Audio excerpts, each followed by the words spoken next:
pour nous qui le cherchons encore. Amen. Et nous allons entrer dans la compréhension du Saint-Esprit. Que Jésus nous bénisse. Un passage biblique ne s'examine pas en son seul sein. Qu'est-ce que je veux dire par là? Lorsque tu as une préoccupation, nous allons fournir effort à cause de bruit. C'est pas facile. Donc priez pour que nous finissions vite le temps. Et que nous déménageons. Amen. Donc, lorsque tu as une préoccupation et que tu tombes sur un verset biblique, il est important pour comprendre les profondeurs de ce verset de chercher d'autres versets qui épousent la même pensée. Est-ce que quelqu'un me comprend? Voilà. Par exemple, je trouve un verset qui me dit: on ne mange pas la viande sacrifiée aux idoles. Peut-être dans sa parole, dans un passage, dans 1 Corinthiens, je crois que 10 maintenant, l'apôtre Paul le dit, de ne pas manger les viandes sacrifiées aux idoles. Pourquoi est-ce qu'il le dit? Est-ce que le verset a été énoncé par rapport à un temps ou à certaines personnes qui étaient face à une situation où ils ne devaient pas manger de cette viande, ou il s'agit de choses, de lois spirituelles, et qu'on ne doit pas manger de viande sacrifiée aux idoles?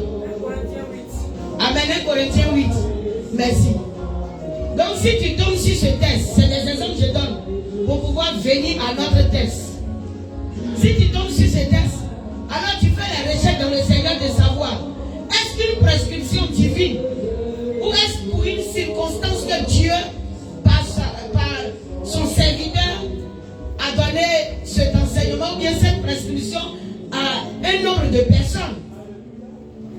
Lorsque tu iras faire les recherches, tu verras véritablement que depuis l'Ancien Testament, voilà, le Seigneur a voulu véritablement mettre son peuple à part et qu'ils ne doivent véritablement pas se mêler à d'autres idoles. Donc si une viande a été sacrifiée à des idoles, puisque c'est eux leur Dieu, je n'ai pas le droit de me mêler à leur fête. Alléluia. Parce que j'ai mon Dieu. Là, le verset est clair que la recommandation est pour tous. Maintenant, on arrive là où l'apôtre Paul pouvait dire, je prends le cas qui concerne directement les femmes, l'apôtre Paul pouvait dire que les femmes se taisent dans l'église.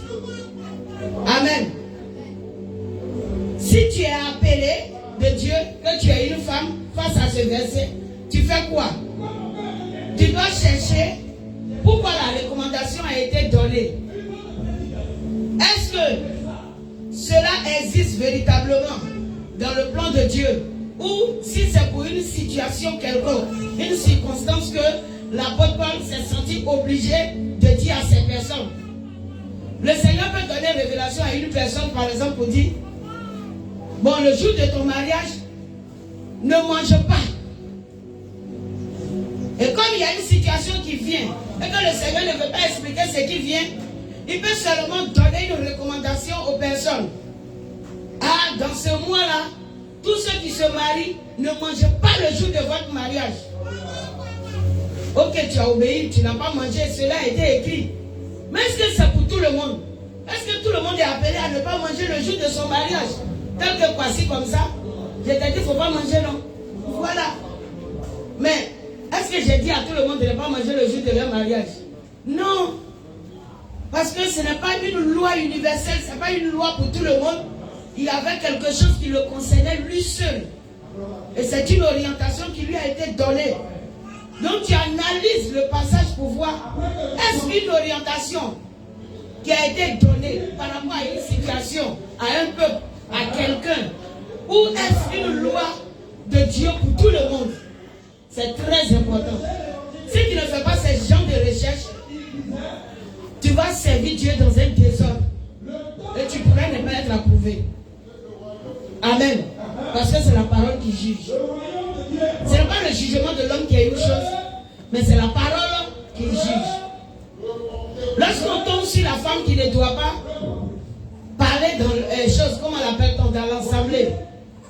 Pourquoi elle ne doit donc pas parler avant de tout commencer, avant de commencer l'exercice de mon œuvre? En tout cas, je me suis débattu beaucoup avec le Saint-Esprit à ce sujet. Parce que la chose est écrite dans sa parole.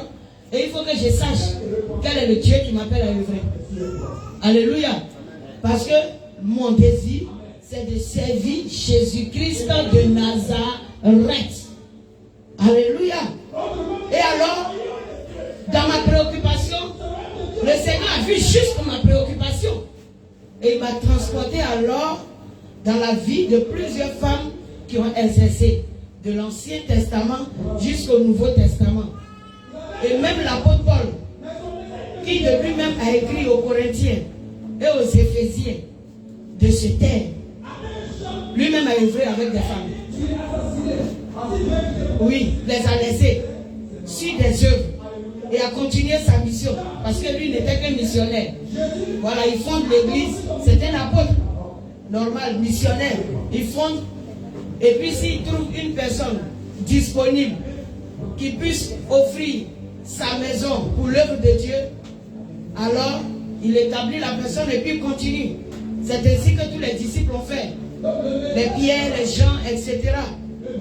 Et nous pouvons, dans le Nouveau Testament, parler de Kyria qui était une servante de Dieu établie sur l'œuvre dans sa maison. Et même la parole de Dieu rend témoignage que même tous ses enfants, en tout cas, sont fidèles à Dieu, marchent très bien dans le Seigneur. C'est rare de trouver des serviteurs de Dieu dont les enfants marchent très bien dans le Seigneur. C'est pas facile. Et lorsque nous parlons d'activité dans le corps de Christ, nous pouvons trouver Phoebe qui est une diaconesse. Pourtant, le diacre fait quoi? Il prêche et il s'occupe des activités de l'église. Donc, si Phoebe était diaconesse, c'est qu'elle avait la connaissance de la parole, elle pouvait exhorter et mettre en place certaines choses dans l'église. Amen. Et si nous tombons dans l'Ancien Testament, il y a Priscille. Oui. Peut-être Priscille, ils vont me dire que non, son mari était avec elle. Mais c'est elle qui était la servante. Et non même son mari. Priscille et Aquilas. Il y a ces deux-là. Et pour tomber dans l'Ancien Testament, on peut trouver Déborah. Mais à part Déborah, on peut trouver Hulda, qui était la prophétesse dans le livre de 2 rois. Voilà, tu peux trouver Hulda aussi, qui était une prophétesse. Et quand on dit prophétesse, les gens disent que non, c'est peut-être ribababa ainsi par l'Éternel. Non. Ceux qui prophétisaient de cette manière sur l'onction ribaba n'étaient pas appelés en ce temps des prophètes en temps réel. Les personnes qu'on appelait prophètes ou prophétesses, c'est ceux-là qui avaient reçu véritablement une chose, le don ministériel pour les essais. De sorte que la parole de Dieu peut nous dire, les Israélites, les Juifs se déplaçaient pour venir trouver Déborah. Elle était seulement non prophétesse, mais aussi juge en Israël. Donc elle exerçait l'autorité sur qui? Sur tout Israël. Est-ce que vous comprenez? Voilà, elle exerçait l'autorité sur tout Israël. Et si nous prenons 2 rois, prenez 2 rois pour moi, pardonnez.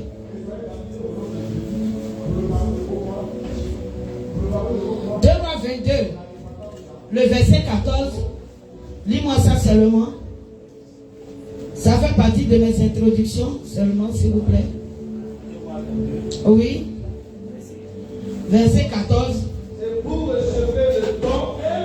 Oui. 2 rois 22. Verset 14. Un sacrificateur. Asseyez-vous et puis tendez l'oreille. Faisons attention parce que il y a bruit de l'autre côté aussi. Eux aussi prêchent. Donc, oui. Le sacrificateur. Le sacrificateur. Ilkisha. Ashikab. Akbor. Oui. Shaphan et Azaja allaient auprès de la prophétesse Hulda. Allait auprès de la prophétesse Hulda. Femme de Shaloum. Femme de Shaloum. Fils de Tikva. Oui. Fils de Aras, gardien des vêtements. Elle habitait à Jérusalem. Dans l'autre quartier de la ville. Oui. Continue, frère. Verset 15. Après qu'il eut parlé, elle le dit. Ainsi parle l'Éternel, le Dieu d'Israël. Ainsi parle l'Éternel, le Dieu d'Israël. Dites à l'homme qui vous a envoyé vers moi. Amen. Donc ça veut dire que quoi? Ils sont allés faire quoi? La consulter. Est-ce que c'est en tant qu'une personne qui donne prophétie? Non. Est-ce qu'elle n'exerçait pas? Voilà. Et ils ont vu qu'en ce moment précis, il fallait avoir une orientation de la part de l'Éternel. Et ils ont été envoyés par le roi. Et elle a dit, dites à la personne qui vous a envoyé. Elle va maintenant donner les recommandations de la part de l'Éternel. Gloire à Jésus, bien sûr. Continue, frère. Ainsi parle l'Éternel, le Dieu d'Israël. Ainsi parle l'Éternel, le Dieu d'Israël. Dites à l'homme qui vous a envoyé vers moi. Oui. Ainsi parle l'Éternel. Ainsi parle l'Éternel. Voici. Je vais faire venir des malheurs sur ce lieu. Je vais faire venir des malheurs sur ce lieu. Et sur ses habitants. Selon toutes les paroles du livre qu'a lu le roi de Juda. Amen. Vous voyez, donc elle exerçait pour le Seigneur. Et elle n'est même pas en contradiction avec les écrits. Gloire à Jésus. Donc lorsque tu es face à un problème dans la parole de Dieu, c'est de cette manière que les analyses se font. La parole de Dieu s'étudie en esprit d'abord et avec plusieurs versets, plusieurs passages bibliques afin de sonder les Écritures. La Bible nous dit de sonder les Écritures. La parole de Dieu n'est pas un livre d'histoire qu'on prend et puis quand on tombe sur une histoire, on la lit et puis si ça fait rire, on rit, si ça fait pitié, on dit ça fait pitié. Ce ne sont pas nos contes que nous avons connus à l'école. La parole de Dieu, c'est la vie de Dieu. C'est tout ce qui a été écrit pour notre salut. Et nous ne devons rien négliger. C'est pourquoi la Bible nous dit de sonder les Écritures. Il a dit médite jour et nuit pour agir fidèlement selon tout ce qui est écrit. N'est-ce pas? Selon 1 Josué à partir du verset 8, n'est-ce pas? Amen. Pour agir fidèlement selon tout ce qui y est écrit. C'est alors que tu auras du succès. C'est alors que tu réussiras. Gloire à Jésus. Lorsque nous venons au Seigneur, comprenez que c'est pour le salut de notre âme que Dieu nous attire. C'est le Saint-Esprit qui nous attire. Mais il ne nous attire pas à cause des choses de la terre en premier. Il plaît à Dieu de nous donner certaines choses de la terre. De nous mettre dans la position qu'il veut. C'est pourquoi il y aura des riches et il y aura des pauvres. Quelles que soient les années, il y en aura toujours. Alléluia. On ne peut pas être tous au même niveau. Si le Seigneur établit tout le peuple comme président, alors ceux qui gouvernaient, vous voyez un peu. Non, nous avons un Dieu qui est un Dieu d'ordre. La semaine passée, nous nous sommes arrêtés sur ce verset de 1 Pierre 3. Donc, on va aller au verset de 1 Pierre 3. Et puis je vais prendre d'autres versets pour vous parler de 1 Pierre 3. 1 Pierre 3.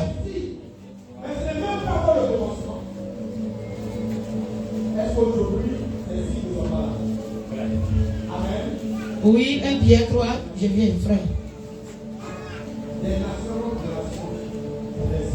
Voilà, maintenant nous pouvons nous tenir debout. Et nous allons lire la parole.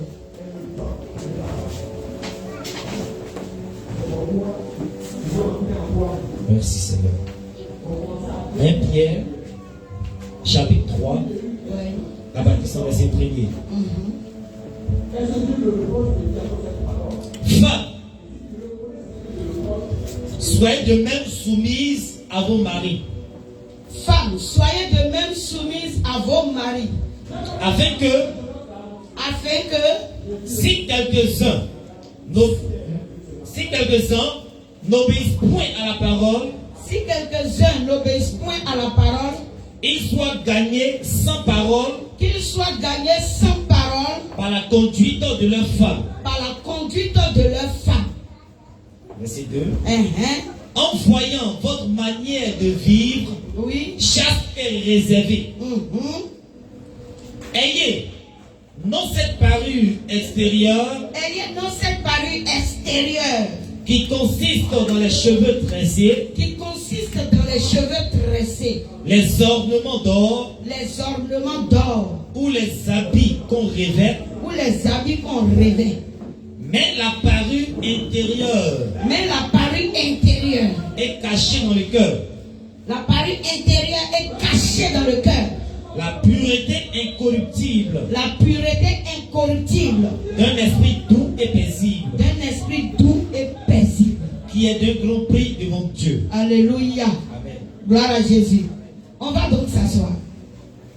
Est-ce que plusieurs personnes ont eu à faire la méditation? Qui sont ceux qui ont médité? On est quitté ici dimanche avec le test. Qui sont ceux qui ont médité? Qu'est-ce que vous avez compris? Quand vous avez médité, qu'est-ce que vous avez compris? Si tu me dis ce que tu as compris, tu me diras le pourquoi tu as compris ça ici. Parce que c'est important. Il ne faudra pas que tu t'arrêtes sur ce test-là seulement pour dire que tu as fini ton analyse. Alléluia. Quand tu veux méditer la parole de Dieu, ne défends aucune position. C'est important. Lorsque tu veux méditer la parole, ne défends aucune position. Viens comme cherchant à connaître de la part de Dieu. Ça, c'est ce qui est très important. Si tu es déjà assis sur une position et que c'est cette position que tu veux défendre, tu as péché d'avance. Quand on cherche Dieu, on ne défend pas une position, on le cherche. Et lorsque tu le trouves, quand tu rencontres toi-même que tu n'es pas comparable ou tu ne fais pas le reflet de sa parole, alors ce qu'il faut faire, c'est de te ranger dans sa parole. C'est tout. Si autrefois tu portais de gros boubous et puis tu rencontres la parole, maintenant il te dit ne porte pas de gros boubous, alors je porte de petits habits pour la parole. Si j'avais l'habitude de porter de petits habits et que je rencontre la parole qui me dit porte un gros boubou, alors j'enlève mes petits habits, je me répands. C'est ce qu'on appelle se repentir au fait. Quand on dit je suis converti, c'est que tu t'es repenti. Lorsque tu te répands, tu fais quoi? Tu quittes la mauvaise position. La repentance n'est pas le fait d'ouvrir sa bouche. Oui Seigneur, je sais que j'ai péché. Toi seul tu es le Dieu 3 fois saint. Tu n'as pas dit, il le sait. Ce n'est pas ce que tu es en train de dire qui fait de Dieu ce qu'il est. Il est déjà ce qu'il est. Amen. Non, ce ne sont pas tes dits qui vont changer Dieu. Si tes dits devaient changer Dieu, si tu lui dis Dieu, il faut quitter sur la terre, tu vas venir prendre Satan, nous tous on va vivre ensemble, c'est que ta parole allait faire descendre Dieu pour attraper Satan et puis on va vivre ensemble. Mais le gars dit le jugement est fait. Il dit le jugement est fait.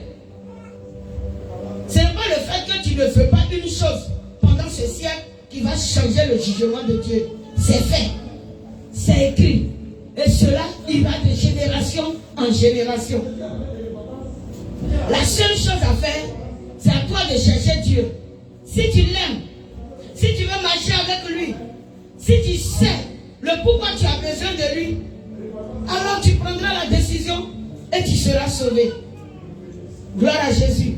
Mais Dieu, dans son amour, fera tout ce qu'il peut faire pour te montrer qu'il est Dieu et qu'il t'aime.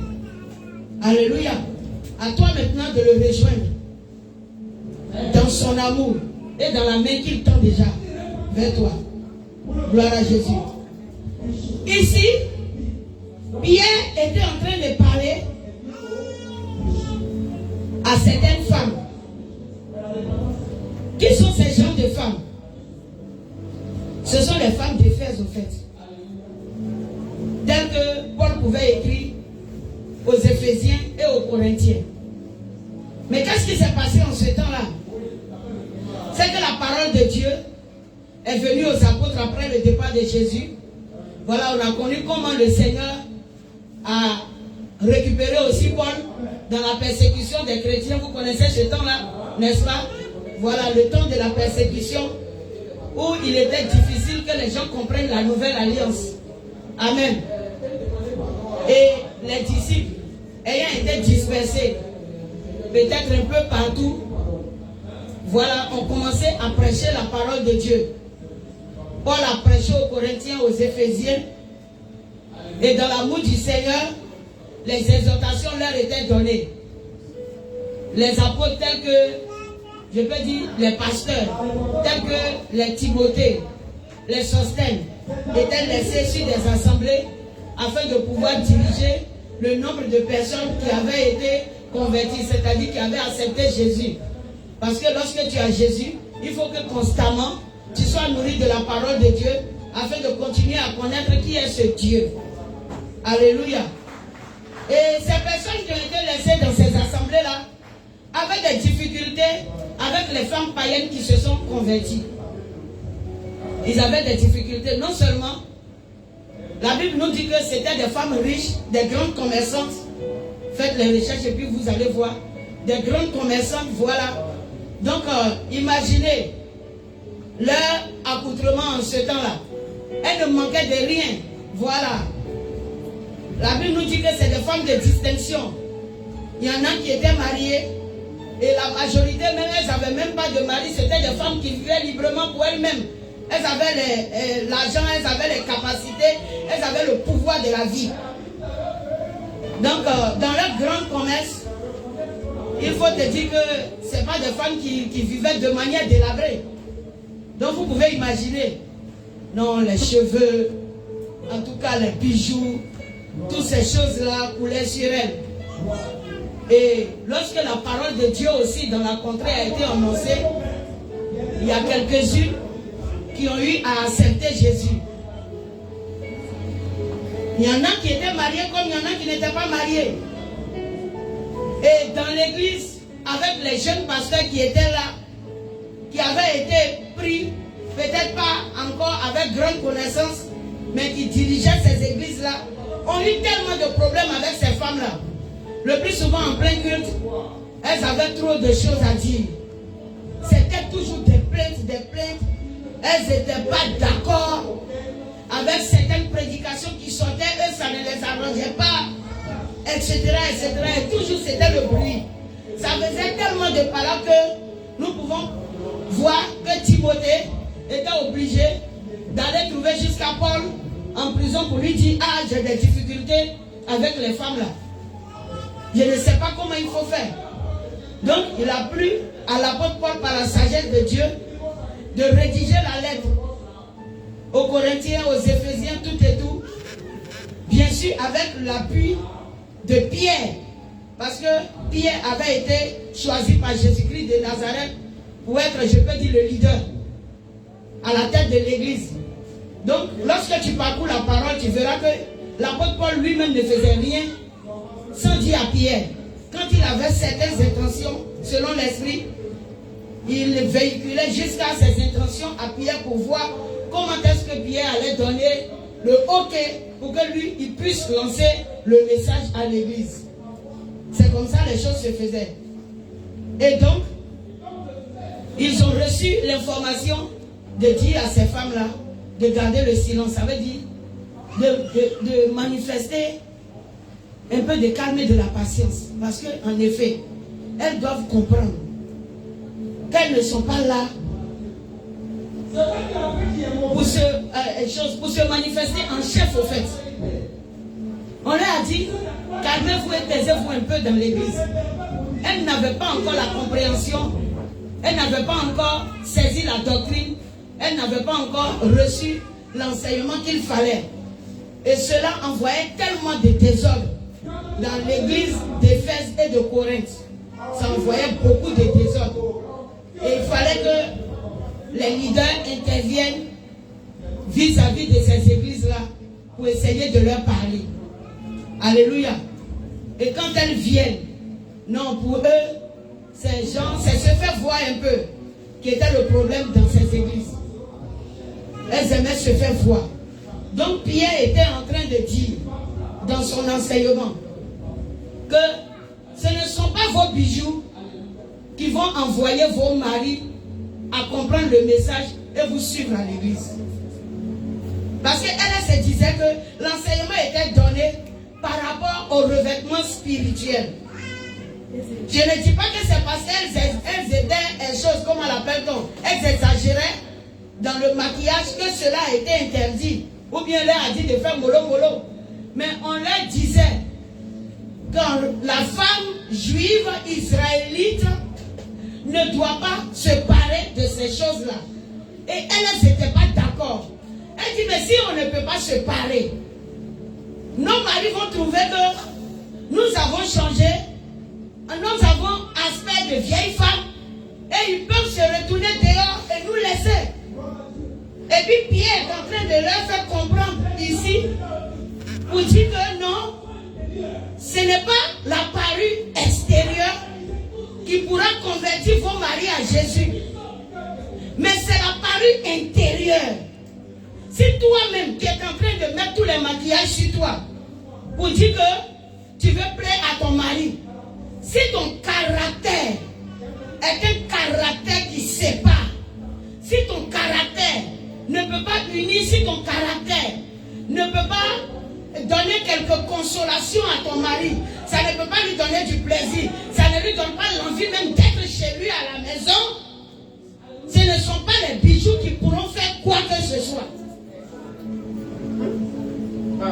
Oui, c'est ce que Pierre est en train de faire comprendre. Il dit, femmes, soyez de même soumises à vos maris, afin que si quelques-uns n'obéissent pas à la parole, ils soient gagnés sans parole par la conduite de leur femme. C'est vrai que tu l'as évangélisé. C'est vrai que tu lui dis, viens, on va prier. C'est vrai que tu lui dis, on n'a qu'à méditer. Parce que tu lui parles de Jésus. Non, méditons les soirs.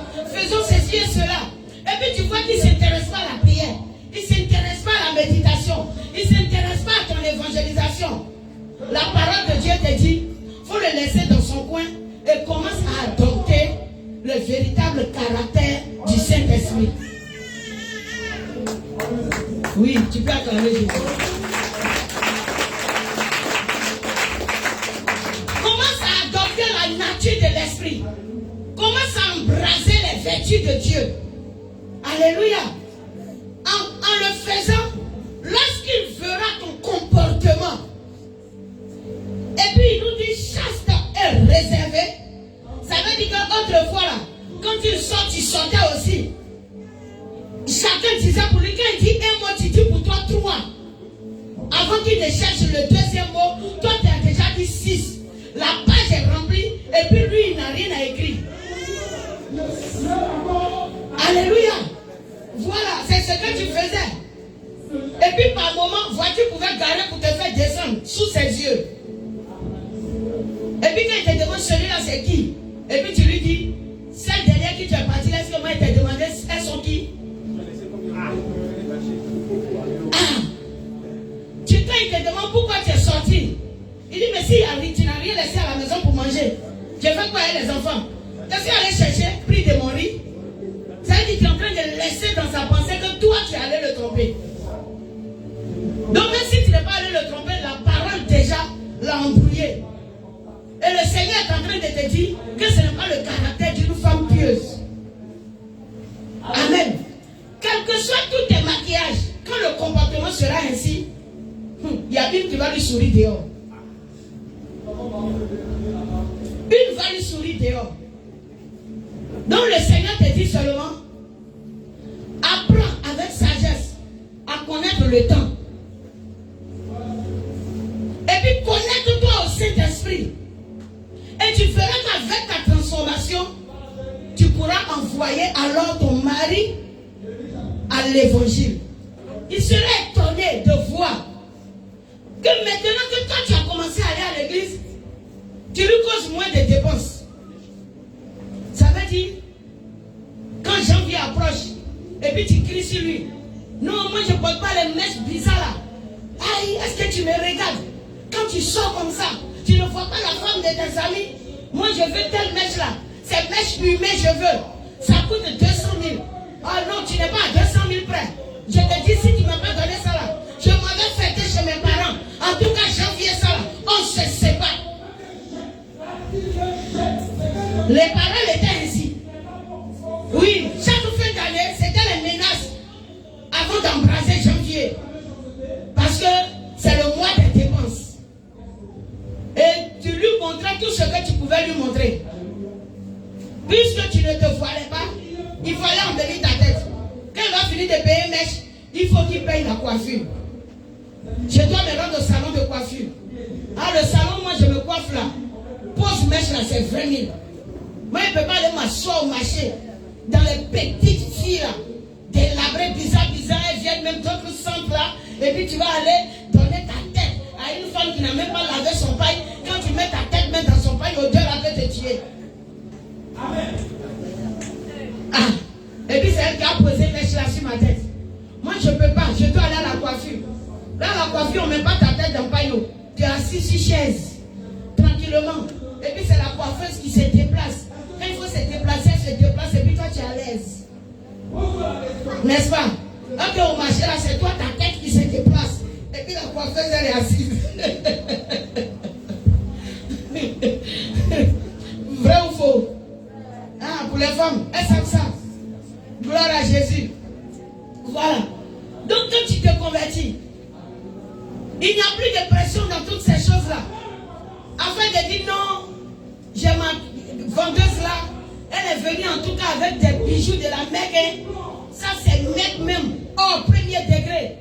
Ah, chérie, on dit ça coûte seulement le complet là, avec bague et puis bracelet. C'est 300 000 euros.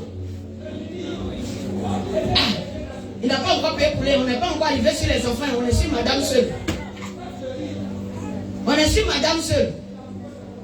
Ça veut dire que sa chaîne complète est 300 000. Sa mèche est 200 000. Et elle n'est pas encore arrivée chez le couturier. Hein. Donc imagine. Aïe, aïe, aïe, aïe, aïe.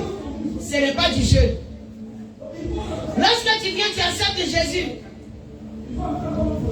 Et puis il met 500 000 dans ta main. Il croit que tu vas aller t'embellir. Et puis quand tu lui montres que non, tu ne t'embellis pas. Et puis les 500 000 là, tu viens le surprendre, tu dis, il y a telle chose qui n'était pas à la maison, la chérie. Voici ça, j'ai remplacé. Il dit, ah, mais tes habits. Non, moi j'ai accepté Jésus. Les mèches là. Je te demande pardon du fait que j'ai gaspillé ton argent. Mais on va se rattraper. Pardonne-moi, je n'avais pas l'évangile. J'étais celle qui devait te conduire au paradis.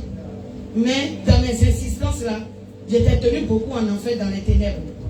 Pardonne-moi, je ne paye plus de mèches. Ceux qui sont là même là, je ne vais pas les vendre parce que c'est péché, mais elle est brûlée.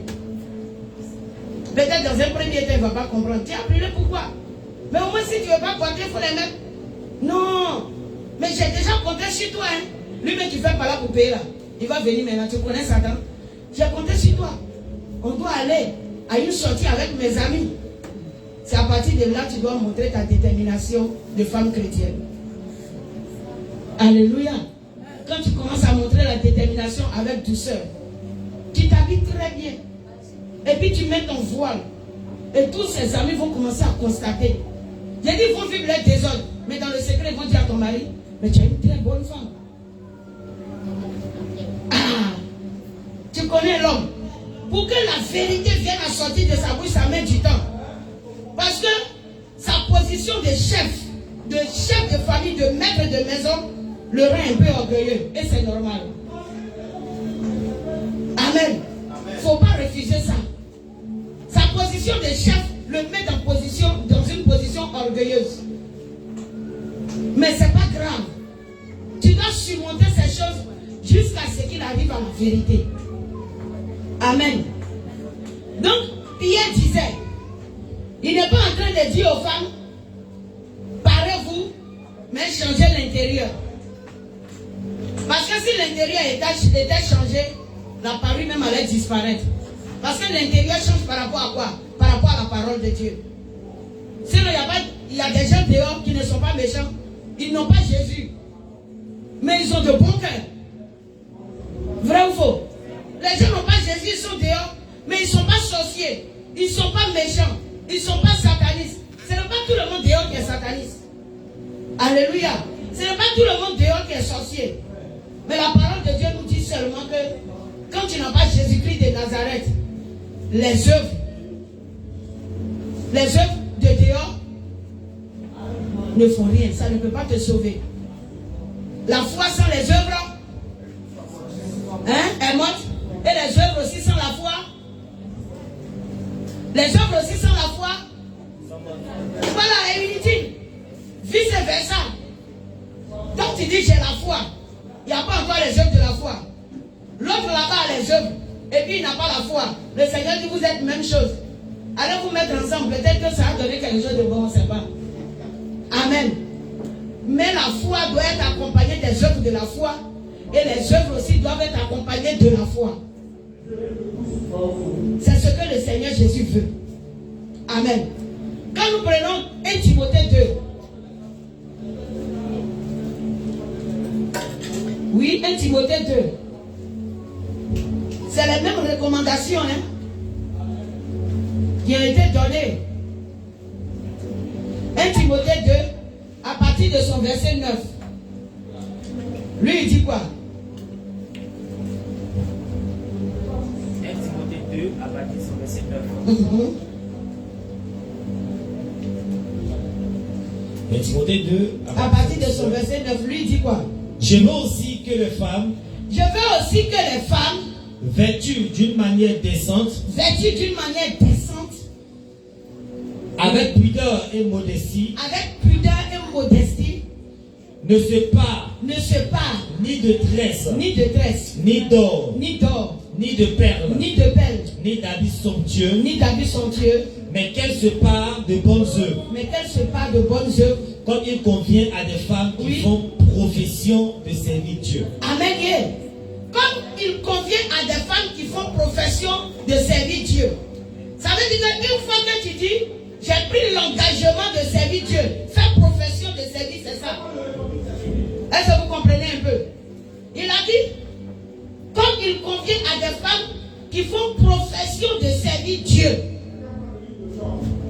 Donc si tu crois que tu veux être une servante de Dieu, alors ne t'es pas ni de tresse, ni de bijoux, ni de perles, ni d'or, etc., etc. Mais la parure spirituelle est où? À l'intérieur. Et tandis que nous sommes quoi? Nous sommes des hommes spirituels et non des hommes charnels. Et même si nous vivons dans la chair pour un temps, l'apôtre Paul peut dire qu'il est pressé de quitter cette tente. Mais à cause du fait que beaucoup n'avaient pas encore compris la parole, il demeure encore dans la tente. Il parlait de quoi? De son corps, de sa chair. Il ne parlait pas d'un temps quelconque. Il parlait de son corps. J'ai vu, il dit la hâte de quitter le corps. Parce que la chair, elle est méchante, elle est hypocrite, elle est sournoise. En tout cas, elle a tous les mauvais caractères. Elle n'est jamais reconnaissante. Il n'y a pas quelqu'un qui se plaint de la chair. Elle est très plaignarde. C'est elle qui trouve que tout ce qu'elle a sur elle n'est jamais bon. Et elle veut soulever ce qui est ailleurs pour venir déposer sur elle. Non, moi mon nez ne me plaît pas, le nez de la soeur là me plaît. Ou si elle veut apprécier, si elle voit que c'est vilain, elle va dire Dieu merci que moi mon nez est joli, auquel il regarde pour l'autre là même. La chair même dit rien de bon. Hein. Quand elle apprécie quelque chose sur elle, c'est pour inciter son prochain. La chair ne fait rien de bon. Quand la chair commence à s'apprécier, elle insulte les autres. Dès qu'on te dit que quand je te vu, on dirait que tu ressembles à telle personne. Pardon, Dieu m'insulte bien quoi. Quand tu me regardes, je peux lui ressembler. Waouh! Tiens! C'est pas du jeu, hein? Est-ce que vous voyez la chair? La chair, c'est son travail. Hey. Que non, tu m'as dit ça là, mais tu m'as trop insulté. Parce qu'on t'a dit que tu ressembles à telle soeur, donc on t'a trop insulté. Waouh!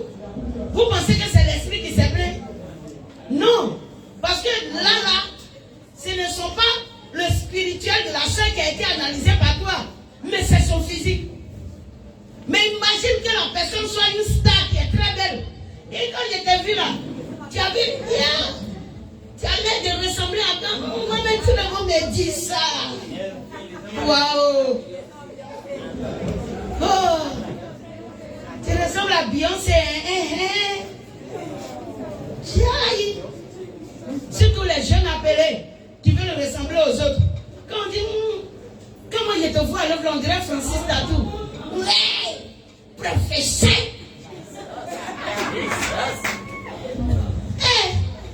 Et puis c'est fini. Ça veut dire que la personne ne prend plus la Bible pour méditer. Il cherche toutes les vidéos de Francis Tatou maintenant. Il est devant les vidéos là. Et puis quand ça les prend souvent, ils s'en vont copier les parler en langue. Ribo, shake, shakaba. Oh! Soyez délivrés. Soyez délivrés. Aïe! Comment? Ça là, on peut mépriser Dieu comme ça. On appelle ça mépriser Dieu. Pardon, prends la Bible. C'est pas Francis Tatou qui t'a appelé. C'est Jésus-Christ de Nazareth. Wow! Prends la parole de Dieu. Connecte-toi au Seigneur Jésus. Il va t'orienter dans ta mission. Qui t'a dit qu'on t'a appelé à ça? Jusqu'à même celui qui t'a appelé ne peut plus te oindre. C'est programme de tatou il a fait là. Elles sont parlées en langue. Que toi tu vas mettre maintenant, tu passes tout ton temps vidéo la nuit en train de bosser. Checker. Oui, checker. Puis tu mets pause maintenant. Rebo, chaka, checker. Ah, tu reviens, tu enlèves pause. Tu écoutes les rêves. Là-bas, saka. Ribo, chaka, checker. Là-bas, saka. Soyez délivrés. S'il vous plaît. Si le Seigneur t'a pas rempli, t'as pas rempli. Et si t'as rempli, t'as rempli. On ne copie pas parler en langue. On ne copie pas. On ne bosse pas par cœur. Ce n'est pas une leçon. L'onction n'est pas leçon. Alléluia. Si tu veux, il faut bosser les versets bibliques par cœur. Là, c'est très bon. Viens bosser les versets bibliques par cœur. Mais ton parler en langue que tu es parti bosser par cœur, là, Satan n'a pas peur de ça. Parce que ce n'est même pas ton langage. Ce que Dieu a mis en toi peut effrayer le diable. Mais ce que tu es parti copier à quelque part, ça n'effraiera pas le diable. Est-ce que quelqu'un me comprend? Amen. Nous allons encore prendre un autre test. Ce n'est pas fini. Prends Ephésiens 5.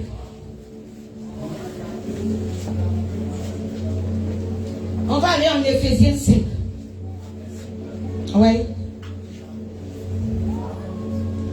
À partir du verset 22. Oui.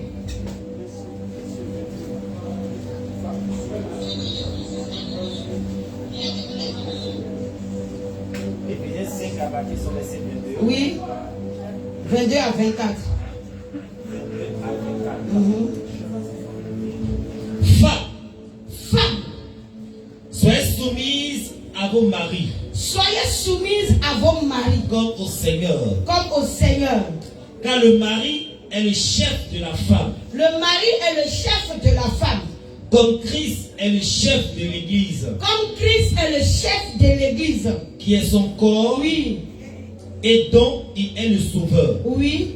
Or, de même que l'Église est soumise à Christ, de même que l'Église est soumise à Christ, les femmes aussi doivent l'être à leur mari en toutes choses. En toutes choses. Amen. Amen. Pourquoi le Seigneur utilise cet exemple? Il dit comme l'Église est soumise à Christ, les femmes aussi doivent l'être pour leur mari en toutes choses. Alléluia. Vous savez que l'Église est l'épouse de Christ. Vrai ou faux? Voilà. L'Église l'épouse. Et Jésus-Christ de Nazareth est l'époux. Et c'est ce symbole-là qui est identifié dans le couple. Je vous l'ai déjà dit une fois ici. Amen. Le Seigneur a symbolisé sa parole, tel qu'il nous l'a dit dans le livre de Romains 1. Amen. Le Seigneur parle de sa pensée en utilisant les choses physiques. Et les choses physiques que nous voyons sont des symboles qui décrivent le spirituel de Dieu. Donc là, elle est un peu comme, ou pas même un peu, elle est symbole de l'épouse dans l'église. Quelqu'un me comprend? Elle est le symbole de l'épouse dans l'église. Et lorsqu'on parle de l'homme dans le foyer, vous allez trouver que le sacrificateur a quoi? Il y a sur sa tête. Sur sa tête, voilà, il y a quelque chose qui ferme la tête. Pour montrer quoi? Le sacrificateur dans le tabernacle est l'image de l'épouse qui sait Christ. Et même quand tu arrives au niveau du souverain sacrificateur, sur le voile, c'est-à-dire sur la couverture qui est sur sa tête, il est écrit en plus sur le front, sainteté à l'Éternel. Alléluia. Et vous pouvez constater qu'il n'y a pas de parure. Mais le vêtement qu'il porte sur la poitrine est décrit comment? Les 12 tribus d'Israël, représentées par des pierres précieuses. Tous ceux qui adorent le diable l'adorent avec les choses physiques, tandis que l'épouse de Christ adore Christ avec les choses spirituelles. Alléluia. Il a écrit sainteté à l'Éternel. Et sa tête est couverte. Est-ce parce qu'un homme doit se couvrir la tête? Non. Un homme ne se couvre pas la tête. Mais dans le sacerdoce, il est en train de montrer comment l'épouse alors doit servir Dieu. Gloire à Jésus. Donc lorsque tu crois que tu es l'épouse du Saint-Esprit, alors tu dois copier ce qui est décrit sur le sacrificateur. Car Dieu a fait de chacun de nous un sacrificateur pour Dieu le Père. Alléluia. Gloire à Jésus. Il n'y a plus maintenant un sacrificateur que nous allons voir dans le but d'immoler un agneau pour nos péchés. Mais la Bible déclare que nous avons tous reçu un libre accès d'entrer dans le sanctuaire.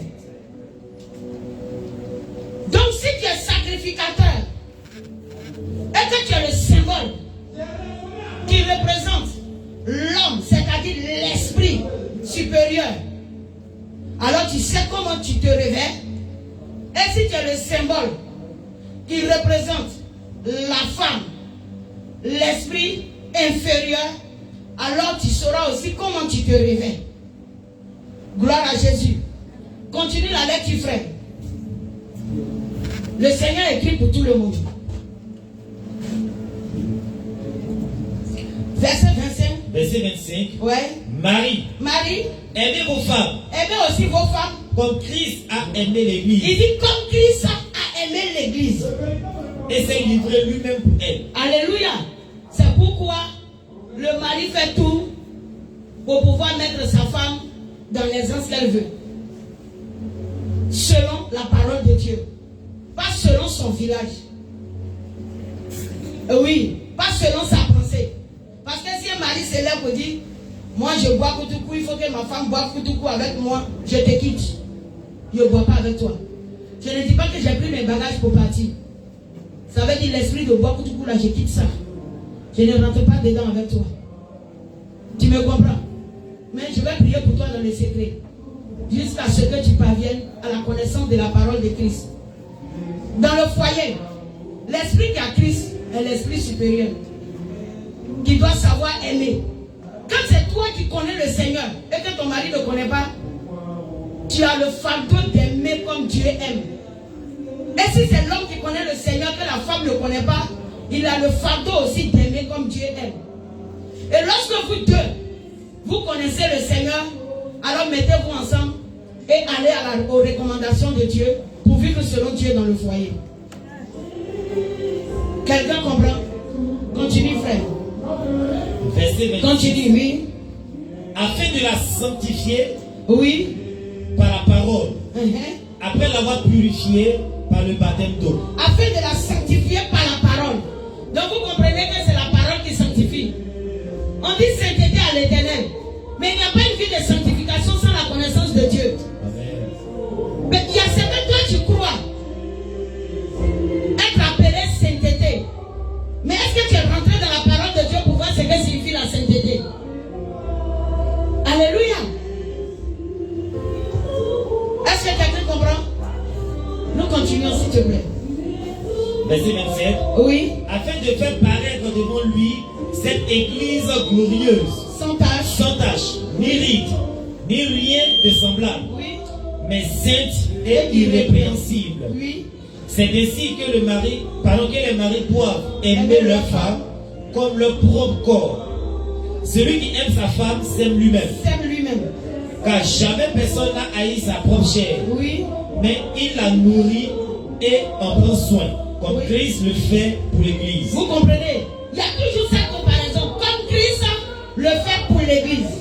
Alléluia. Donc si tu crois que tu es époux, alors comporte-toi comme Christ se comporte envers toi. Si tu vois la manière dont Christ te pardonne tes erreurs, tu sautes dehors, ta femme ne sait pas. Mais tu demandes pardon au Seigneur et puis il te l'accorde. Alors toi aussi, si tu viens, que tu as trouvé certaines erreurs que ta femme a commises à la maison, peut-être j'aime la propriété, elle n'aime pas ça trop, aide-la. Parce qu'il y a des femmes qui ne connaissent pas ça. Oui, il y a des femmes qui ne connaissent pas ça. Hein. Elles sont fortes à balancer leur soutien au salon. Voilà. Elles sont fortes dans ce genre de choses-là. Où tu ne peux pas surprendre ta femme à la maison avec un étranger. Je le dis en même temps, vous les femmes, corrigez-vous. Hein. Parce qu'il est important. Quand ton mari te surprenne à la maison avec étranger, il faut apprendre à ranger la maison. Apprends à mettre de l'ordre. C'est aussi ça le rôle de la femme. La Bible déclare que la femme vertueuse est la couronne de son mari. Alléluia. La femme vertueuse est la couronne de son mari.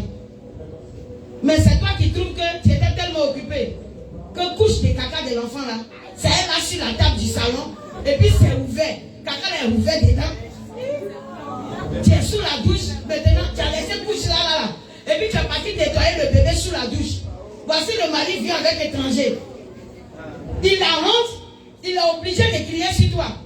Et puis c'est toi qui trouves qu'il a mal agi. Hein, il fait comment? Moi seul ici là. J'ai allé nettoyer le bébé. Et puis, aïe, tu ne peux pas coucher là, tu es obligé de laisser ça là. Aïe. Quand même. Et tu vas aller nettoyer le bébé. Tu ne vas pas le nettoyer pourquoi? Il n'a pas quitté au travail pour nettoyer le bébé pour toi. Non. Fais ton travail. Merci. Mais néanmoins, toi aussi le mari, quand tu viens, tu vois ta femme est très occupée. Alors mets un peu la main à la tâche. Merci. On n'écrit pas. Mets la main un peu à la tâche.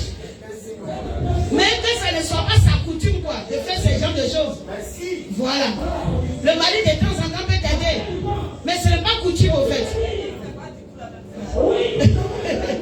Alléluia. Gloire à Jésus. Et moi, je sais que vous le faites bien. Amen. Amen, non? Amen. Je sais que les femmes le font bien. Et que les maris aussi les aiment très bien. Je sais que Kwasi, il y a des moments où il a aidé sa femme à mettre les linges au soleil. Sa femme même rit fort comme ça. Ah, tu n'as jamais mis les linges au soleil. Mais tu peux le faire. Mais tu es occupé jusqu'à. Il faut quand même que tu analyses un jour que elle a fini de faire les cibles là. Elle n'a pas encore mis au soleil, mais elle est en train de s'occuper de la sauce et du riz. Mais tu es venu là, regarde la soeur. Et puis, donne-lui un peu de plaisir. Quand tu prends le pain, chérie, les pains qui sont ici là, tu les as déjà rincés? Oui. D'accord, je vais les mettre au soleil pour toi. Tu les mets au soleil.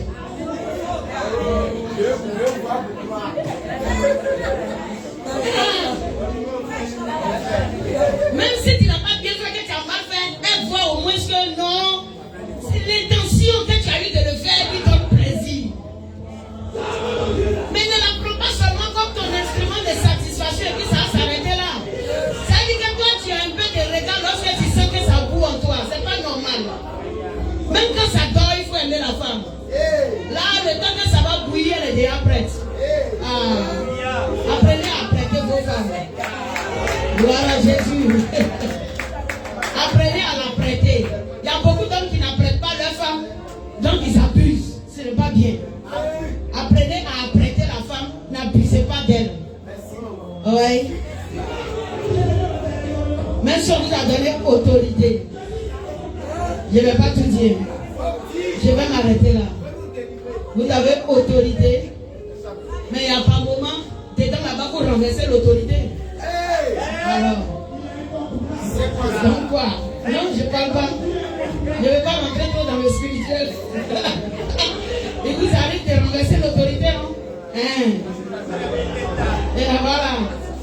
Donc si par moment la femme aussi élève le ton, ne vous plaignez pas, parce que vous lui avez donné le pouvoir de prendre quand même autorité. Donc elle peut élever aussi le ton. Que ceux qui ont les oreilles comprennent. Ça peut aller? Ceux qui ont les oreilles ont compris, non? C'est tout. La Bible dit ceux qui ont les oreilles comprennent ce que l'Esprit dit à l'église. Gloire à Jésus. Frère, on n'a pas fini, on continue. On était au verset. Verset combien? Ok, allons-y. Il dit qu'à jamais personne n'a haï sa propre chair, oui, mais il a nourri et en prend soin. Comme Christ le fait pour l'Église. Oui. Parce que nous sommes membres de son corps. Nous sommes membres de son corps. C'est pourquoi l'homme quittera son père et sa mère. Oui. Et s'attachera à sa femme. Il dit c'est pourquoi l'homme quittera son père et sa mère et s'attachera à sa femme. Et les deux deviendront une seule chair. Attendez, voilà. Vous voyez, là encore le Seigneur est en train de nous parler d'une manière spirituelle. Sinon quand un homme se marie, est-ce que c'est chez sa femme qu'il déménage? Non, il ne déménage pas chez sa femme. C'est la femme qui déménage chez l'homme. C'est pourquoi on comprend le sens spirituel des choses que le Seigneur dit. Parce que Dieu est spirituel et c'est spirituellement qu'il parle. Alléluia. Quand il dit c'est pourquoi l'homme quittera son père et sa mère et s'attachera à sa femme, il parle de quoi? De lui et de l'église. Il ne parle que de lui et de l'église. Donc nous sommes en fait mis en symbole pour comprendre la pensée de Dieu. Comment est-ce que l'homme s'attache à sa femme? C'est Christ qui a quitté sa demeure pour pouvoir s'attacher à la terre. C'est pourquoi le ciel épouse la terre. Alléluia. L'homme épouse la femme. L'homme symbole de Christ. Et la femme symbole de l'église, la terre. Amen. Donc si Christ ne vient pas épouser la terre ne peut jamais avoir en elle les capacités de l'esprit. C'est pourquoi quand un homme épouse sa femme, il déverse à la femme ses capacités et l'enfant qui sort à les ADN de son père. Merci. L'enfant qui sort alors à les ADN de son père. Donc quand tu épouses Christ, vient t'épouser et que tu acceptes véritablement d'épouser Christ, alors il déverse en toi ses capacités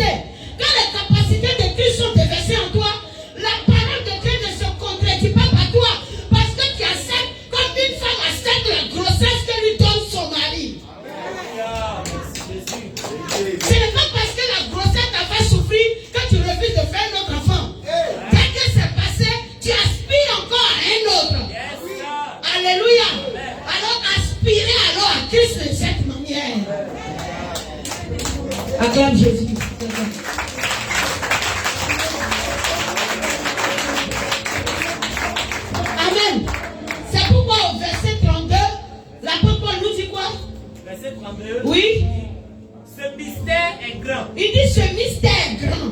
Je dis cela par rapport à Christ Christ et à l'Église. Donc vous comprenez, c'est un mystère. Yes. Où l'homme s'attache à la femme. Où la femme est le symbole du corps. Amen. Elle l'épouse. À cause alors des anges doit avoir sur sa tête une marque dont elle dépend. Prends 1 Corinthiens 11.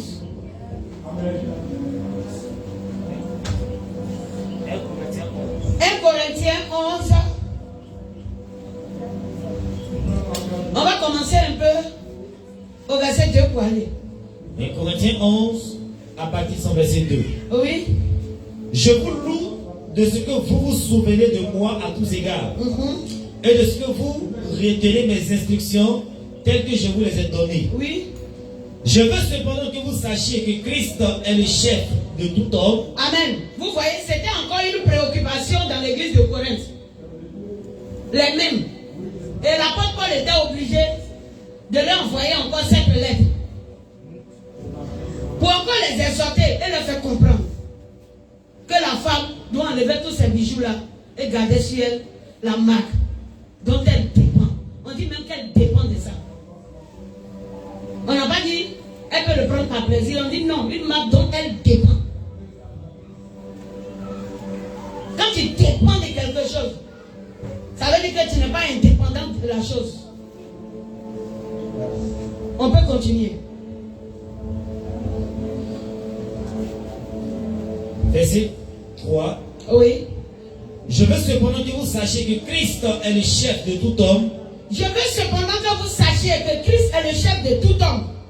Que l'homme est le chef de la femme. Et que l'homme est le chef de la femme. Et que Dieu est le chef de Christ. Amen. Donc vous voyez un peu les chefs. Christ en haut est le chef de l'homme. Et l'homme, vous savez, est le symbole de Christ. Vous voyez. Donc l'homme alors est le chef de la femme. Parce que la femme est le symbole de quoi? D'épouse. Christ est l'époux. Et la femme est l'épouse. Donc Christ étant l'époux a pour femme, comme je peux dire l'homme. Est-ce que vous voyez? Maintenant, l'homme représentant Christ a pour épouse son genre féminin. Parce que quand on parle d'épouse, c'est le genre féminin au fait. Je ne sais pas si quelqu'un le saisit mieux. Le Seigneur veut nous faire comprendre la vie qu'il mène avec nous. Et puis il nous dit que quoi? Tel que vous voyez les couples et les foyers, vous voyez la femme et puis son homme, c'est comme ça. Christ et puis l'église. C'est tout, c'est ce qu'il est en train de dire. Donc tout le corps est l'épouse. C'est pourquoi Apocalypse 21 dit, venez, je vais vous montrer la femme de l'agneau. L'épouse.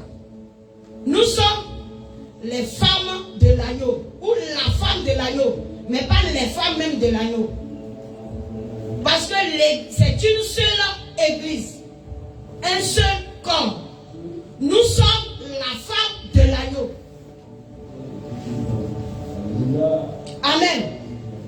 Donc le Seigneur a mis le symbole pour que tu saches que si tu as un devoir vis-à-vis de ton mari, que tu lui obéis, tu es soumise, sache alors que tu dois être soumise aussi à l'Éternel. Et que l'homme qui regarde le rôle d'une femme dans le foyer et les recommandations qu'il donne à sa femme, qu'il sache aussi que Dieu lui donne les mêmes recommandations parce que lui aussi à quelque part est épouse. Lui aussi est épouse à quelque part. Et que Christ lui demande la même chose, la soumission.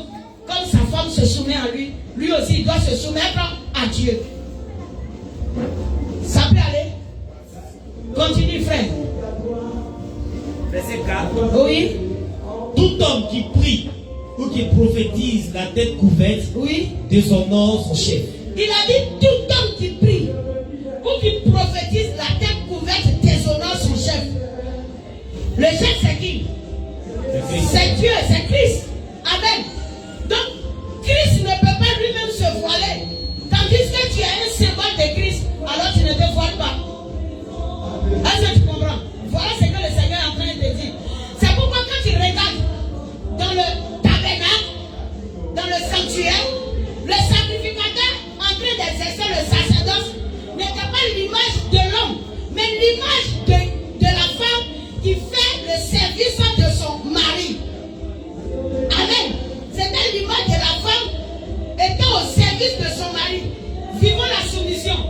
C'est pourquoi sa tête est couverte. Gloire à Jésus. Donc frère, continue. Verset 5. Verset 5. Toute femme, au contraire, qui prie ou qui prophétise, oui, la tête non voilée, déshonore son chef. C'est comme si elle était rasée. C'est comme si elle était en train de se dire qu'elle est homme. En un mot, c'est pour te dire, elle se fait passer pour un homme. Toute femme qui prie ou qui prophétise, la tête non voilée, déshonore son chef. Alléluia. Mais quel est ce chef qu'elle déshonore? Elle déshonore quel chef? Elle déshonore Jésus. Elle n'est pas en train de déshonorer son mari. Parce que son mari même est prêt pour payer mèche pour mettre sur sa tête. Le chef qui est déshonoré ici n'est même pas le mari physique, mais ce mari spirituel qui t'a donné la recommandation. Parce que ton mari physique ne va pas te dire de te voiler. Il est prêt même lui-même. Quand il a l'argent, même c'est son orgueil. Il veut parer sa femme pour qu'on sache que c'est lui. Vrai ou faux? Amen. Ok. Verset 6 nous dit quoi? Verset 6. Car si une femme n'est pas voilée, oui, qu'elle se coupe aussi les cheveux. Ouais. Or, s'il est honteux pour une femme, oui, d'avoir les cheveux coupés ou d'être rasée, qu'elle se voile. Qu'elle se voile. On va continuer. Verset 7. L'homme ne doit pas se couvrir la tête. Oui. Puisqu'il est l'image et la gloire de Dieu. Amen. Voilà ce qu'il vient d'expliquer. L'homme ne se couvre pas la tête parce que lui, il est l'image et la gloire de Dieu. C'est le symbole de Christ. Il représente Christ. Et la femme représente l'épouse de Christ. Vous me comprenez, non? L'homme représente Christ et la femme représente l'épouse de Christ. Donc la femme est en train de te représenter au moment où tu es en train de représenter le Seigneur. Au moment où toi tu es le symbole de Christ, alors la femme est toi ton symbole. Elle est l'épouse. Si la femme n'était pas là, c'est toi peut-être qui allais rester voilé. Mais le Seigneur a déposé le symbole pour que nous puissions comprendre la pensée divine. Gloire à Jésus. Oui. La conclusion là, si on doit comprendre. Oui. La femme et l'homme sont l'épouse de Christ. Merci. La femme et l'homme sont l'épouse de Christ. Amen. Maintenant, pour que nous puissions comprendre ce que l'épouse a le droit de faire, alors le Seigneur a symbolisé les choses, l'homme et la femme, Christ et l'Église. Quelqu'un n'a pas encore compris? Pardon, si tu n'as pas compris, il faut lever ta main. Si tu n'as pas compris, lève la main. Qui n'a pas compris? Qui n'a pas compris? Tu n'as pas compris, lève la main.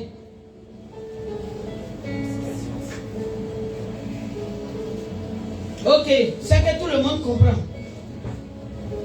Le symbole, c'est quoi? C'est la représentation physique de la pensée divine. Comment Dieu a pensé? Quelle a été sa résolution? Qu'est-ce qu'il veut faire? C'est ça. Donc, il symbolise la chose. C'est comme dans un songe, le Seigneur te montre un roi, quelqu'un qui règne sur un pays. Amen. Il te montre un roi qui est revêtu de fer dans une vision. Il est revêtu de fer. Et puis tu vois que il y a une chose, comment l'appelle-t-on? Tu regardes l'arbre, bon, je peux dire un arbre comme ça. Un revêtu de fer, un arbre en fer. On ne trouve pas d'arbre en fer. Amen. Et puis le Seigneur te montre un arbre en fer. Et puis il montre qu'il y a des ailes qui sont faites de béton. Je ne sais pas de béton. De terre. Je ne sais pas, géobéton là, comment on appelle ça? La terre rouge là. Voilà. Et qu'il y a des ailes qui sont faites de terre rouge au devant de lui. Le Seigneur te montrer quoi par là? C'est des symboles utilisés. C'est comme on te montre, on te parle d'un roi, voilà, qui domine sur un peuple.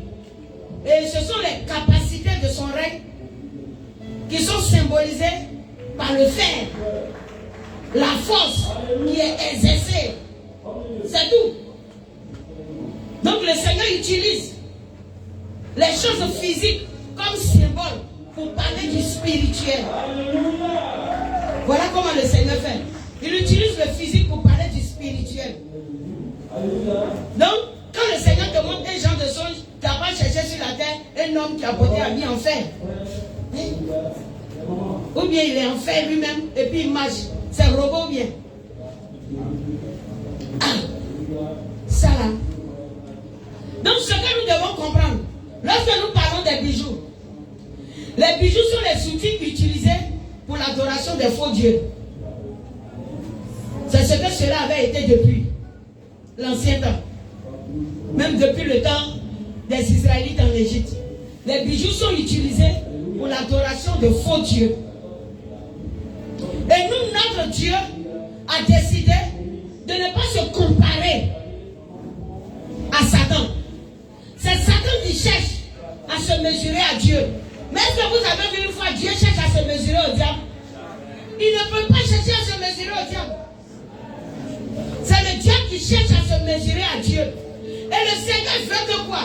Le corps de Christ, son épouse, soit identifié. Qu'on puisse reconnaître l'épouse. Quel que soit l'endroit où tu te trouves, qu'on puisse te reconnaître en tant qu'épouse de Christ. Voici la pensée divine. L'épouse de Satan l'adore. Avec ses coris, ses pères, en tout cas ses amulettes, toutes ces choses-là, ils mettent sur eux pour montrer à leur idole qui ne parle pas là, qu'ils sont en train d'adorer. Mais à nous, le Seigneur nous a envoyés à ne rien représenter. À ne rien représenter, mais de l'adorer par la foi et dans la foi. Gloire à Jésus. Nous adorons Dieu donc dans la foi. Prends Apocalypse 19, le verset 8 à 9. Apocalypse 19. Apocalypse, chapitre 19. Nous donne de vite fini le temps.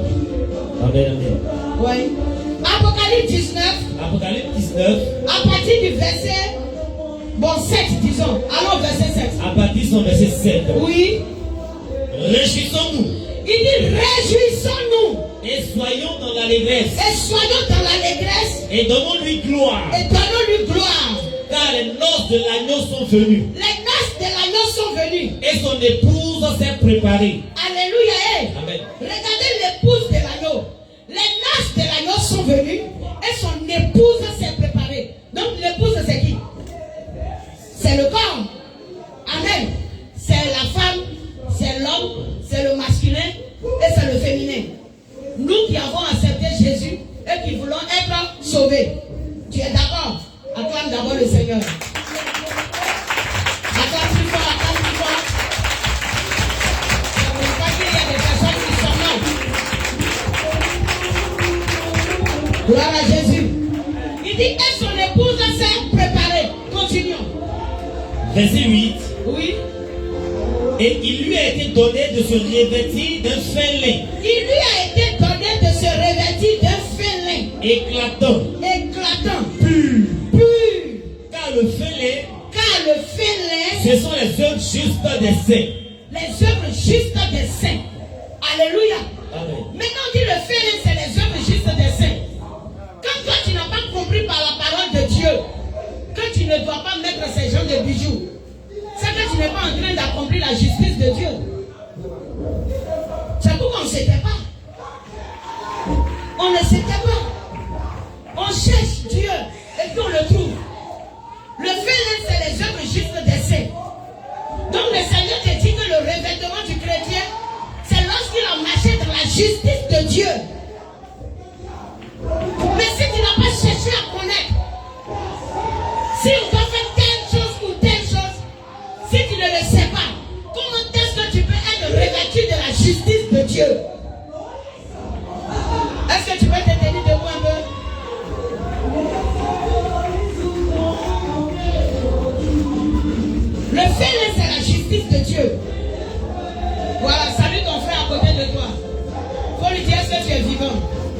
Voilà.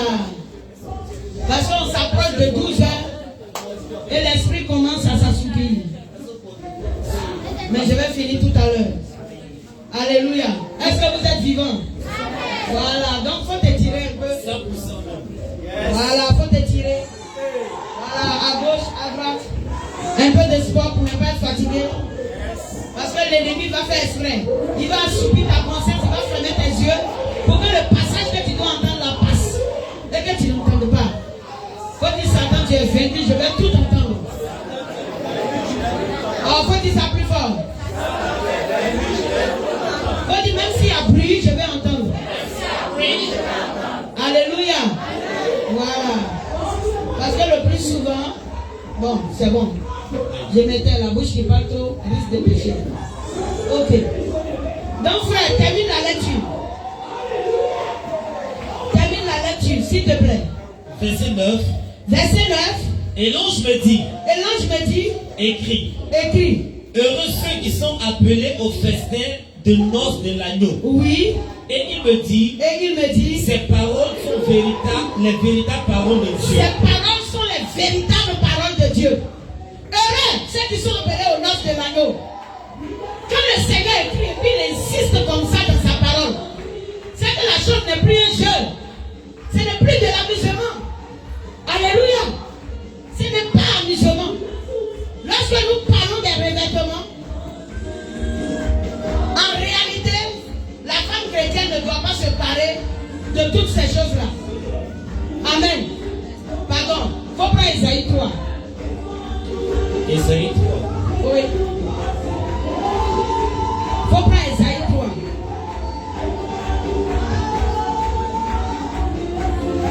Isaïe 3. Isaïe chapitre 3. À partir de son verset 16. À partir de son verset 16. C'est vous les chrétiens, sinon c'est mon seul là. Quand c'est comme ça là, il y a des faire que le soir. Mais quand on dit le soir, vous allez dormir chez vous pour dire que c'est l'heure de la sieste. Comme les gens aiment moins Dieu aujourd'hui, on ne sait plus comment faire. Vraiment pour les envoyer à comprendre Dieu. Moi quand j'enseigne, j'aime le silence.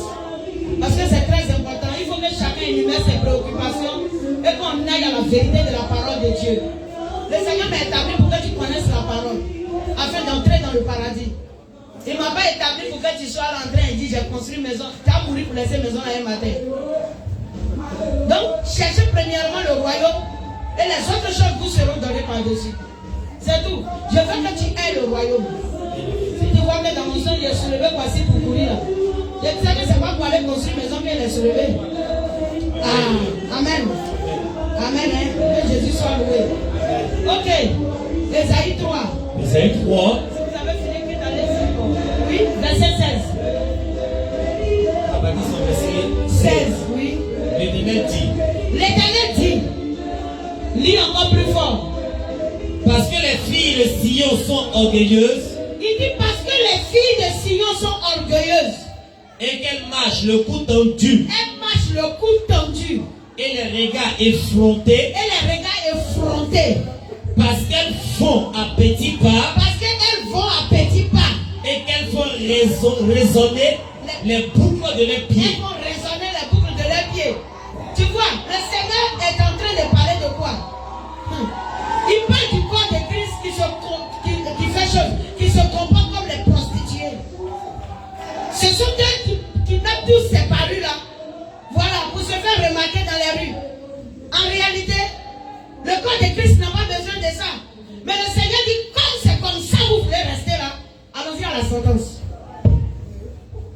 Continuons. Verset 17. Oui. Le Seigneur rendra chauve le sommet de la tête des filles de Sion. Ah, ok.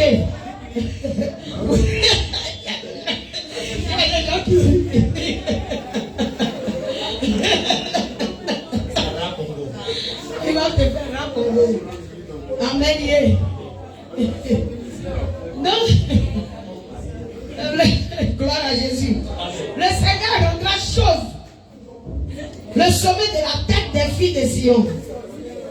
Quand il parle de Sion déjà, il parle de l'église. Amen. Gloire à Jésus. Et ça se comprend sur deux dimensions. Mais je ne vais pas tout développer aujourd'hui, sinon on ne va pas quitter là. Méditez la parole de Dieu, s'il vous plaît. Continue, frère. L'Éternel découvrira leur nudité. Il découvrira leur nudité. En ce jour, oui, le Seigneur ôtera les boucles qui servent d'ornement à leurs pieds. Il va ôter les boucles qui servent d'ornement à leurs pieds. Il y a des gens qui mettent boucles sur les pieds, non? Oui. Et les filets, oui, et les croissants. Les pendants d'oreilles, les bracelets, et les voiles, oui, les diadèmes, les chaînettes, des pieds, et les ceintures, oui, les boîtes de senteurs, oui, et les amulettes, les bagues et les anneaux du nez, les vêtements précieux et les larges tuniques, les manteaux et les gélissières, les miroirs et les chemises fines, les turbans et les surtout légers. Au lieu du parfum, au lieu d'agréable odeur, oui, il y aura de l'infection. Tu vas avoir chaud, tu vas voir. Au lieu de ceinture, une corde. Au lieu de cheveux bouclés, une tête chauve. Au lieu. Ça fait rire. Oui, mais comprenons ce que Dieu dit par l'esprit. Comprenons ce que Dieu dit par l'esprit. Il présente cette image comme l'image de celle qui se prostitue. Tu vois un peu? Voilà. Donc si tu n'es pas la prostituée, tu ne mets pas ça. Parce que la prostituée dit quoi? Elle est parée de cette manière. Apocalypse 17. N'est-ce pas? C'est comme ça elle paraît la prostituée. Et elle dit, je suis là. En Ésaïe 47, elle dit, moi je ne serai jamais veuve. Je ne serai jamais privée d'enfants. Parce que dans l'église là, il y a des gens qui vont vouloir toujours faire comme moi. Elle dit, je ne serai pas veuve. Quand elle dit, je ne serai pas veuve, ça veut dire que j'aurai des épouses et j'aurai des enfants. Pourtant le Seigneur, parce que c'est le spirituel, tel que Jésus dit que nous sommes son épouse, alors Satan aussi a ses épouses. Et il a donné l'autorité à la sirène. Elle a pénétré le corps de Christ afin de faire à Satan des épouses. Et en Ésaïe 47, la Bible le dit. Prends Ésaïe 47, on va voir un peu. En Ésaïe 47.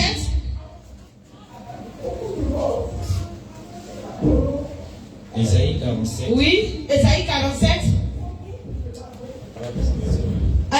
Bon, à partir de son verset 1, il faut lire rapidement. Ésaïe 47, à jusqu'au verset 4. Oui, oui. Oui, lis, frère, je vais voir. Descends et assieds-toi dans la poussière. Oui. Vierge fille de Babylone. Vierge fille de Babylone. Assieds-toi à terre sans trône. Assieds-toi à terre sans trône, fille des Chaldéens. On ne t'appellera plus délicate et voluptueuse. On ne va plus t'appeler voluptueuse, on ne va plus t'appeler délicate. Prends les meules et les mous de la farine. Ôte ton voile. Révèle les pans de ta robe. Oui. Découvre tes jambes.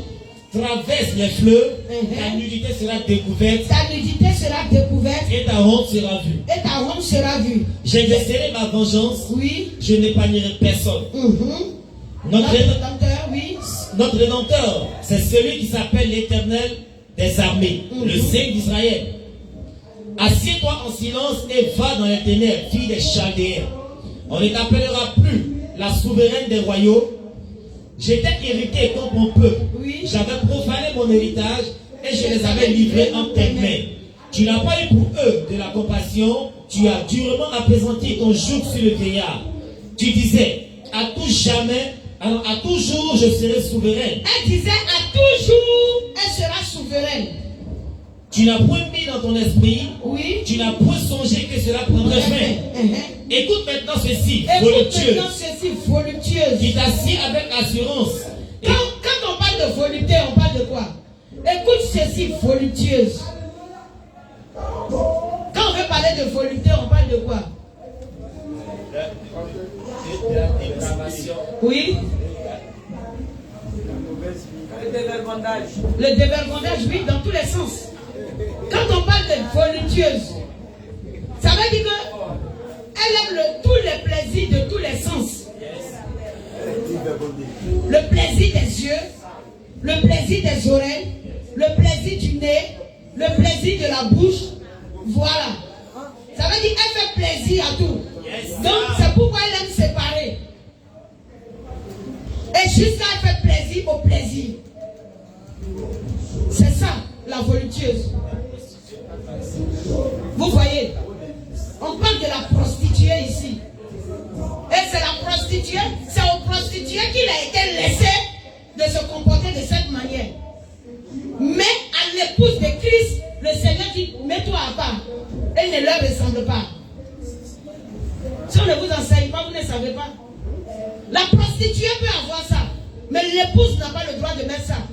Parce que Christ et Bélial ne peuvent se comparer. Tandis que les adorateurs de Bélial, eux, ils portent toutes ces choses-là avec des amulettes, des chaînettes pour danser devant le Dieu. Mais nous venons devant le Dieu, revêtus décemment, de manière solennelle. Nous élevons la voix avec des mains pures et saintes et nous adorons le Saint des Saints sur son trône. On ne fait pas comme eux. Mais aujourd'hui, l'Église ne veut pas comprendre. S'il y a discussion, s'il y a difficulté d'en faire de bijoux là, c'est que sur le plan spirituel, il y a une recommandation qui est là que l'Église ne veut pas entendre. Sinon, pourquoi est-ce que les discours sont là-bas pour un enfant de Dieu? Le discours ne doit pas s'arrêter là. Va dans la profondeur et rencontre Jésus, s'il te plaît. Amen. Continue, frère, la lecture, s'il te plaît. Verset 8. Oui. Écoute maintenant ceci, voluptueuse, qui t'assied avec assurance, Tu t'assieds avec assurance et qui dit en son cœur, et qui dit dans ton cœur, moi, et rien que moi. tu dis moi et rien que moi. Ça veut dire c'est toi qui dois régner quoi. Mais Église, comprenez un peu. Regardez ces menaces et relevez-vous s'il vous plaît. Regardez ces menaces et puis relevez-vous. C'est pas pour un objet que tu dois mourir.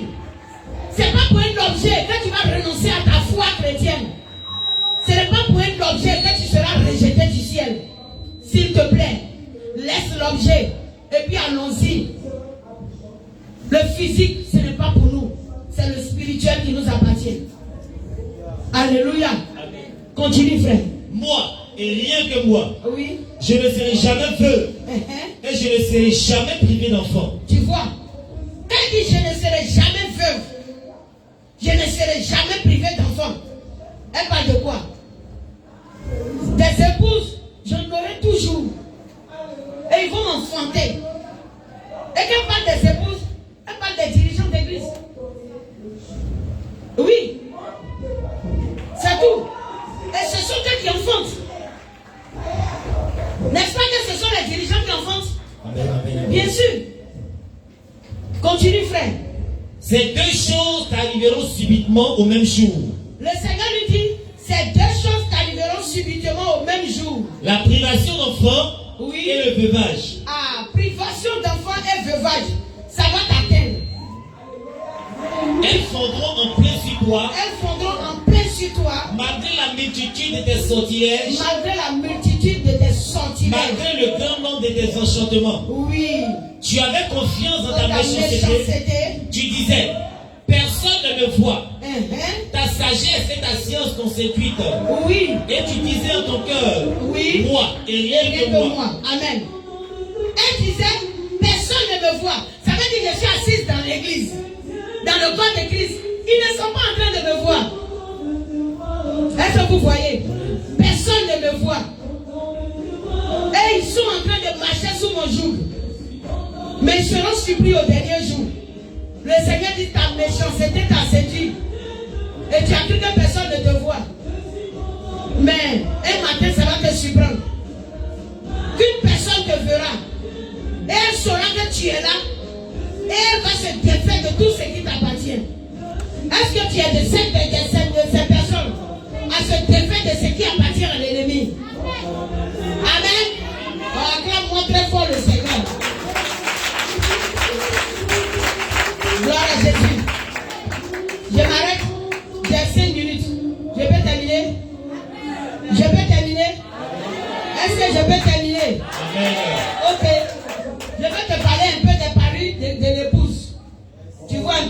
Somme 29. Quelqu'un prend Somme 29, le verset 2. Une autre personne peut prendre le Somme 96, le verset 9. Et un troisième, le Somme 110, verset 3. Le deuxième, c'est Somme 96, verset 9. Ouais. Le troisième, c'est Somme 110, verset 3. Voilà. Lecture. Qui commence? Psaume 29, Oui. verset 2.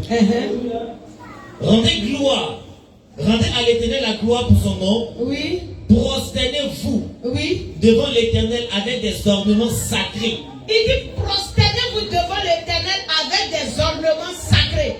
Les ornements sacrés là se trouvent où? Où se trouvent les ornements sacrés? Où se trouvent les ornements sacrés? Dans le cœur. Alléluia. Tandis que c'est de l'abondance du cœur que la bouche parle. Amen. Si ton cœur n'a pas épousé une chaîne ici sur la terre, chaîne ne va pas se retrouver sur ton cou. Ce qui s'est retrouvé sur ton corps, c'est ton cœur qui l'a épousé. Donc en même temps, tu ne peux pas prendre le cœur pour Dieu et le corps pour le diable. Impossible. Est-ce que c'est possible? On ne peut pas donner un cœur à Dieu et puis donner le corps au diable. Jamais. On doit appartenir à Dieu, corps, âme et esprit. 100%. À 100%. Le second encore dit quoi? Même chose. 96, verset 9. Oui. Prosternez-vous devant l'Éternel avec des ornements sacrés. Tremblez devant lui, vous tous, habitants de la terre. Vous tous, habitants de la terre. Encore des ornements sacrés. Le dernier dit quoi? C'était 110. Verset, oui, merci. 110, le verset 3. Oui. Il dit, ton peuple est plein d'ardeur. Quand tu rassembles ton armée avec des ornements sacrés du sein de l'aurore. Alléluia. Gloire à Jésus. Amen. Mais David n'a pas décidé de cela de lui-même. Pour pouvoir crier à l'Éternel de cette manière. Parce que c'est ce qui est écrit dans la loi au fait de Dieu. Et comment le peuple de Dieu, l'épouse de Christ, doit se comporter. Depuis l'Ancien Testament jusqu'au Nouveau Testament. Il n'y a pas un passage que tu vas trouver qui va te dire que le Seigneur ordonne à son église d'aller mettre ses parures là et puis de venir l'adorer. Prends Exode 28, le verset 2. Exode 28, le verset 2. Il dit quoi?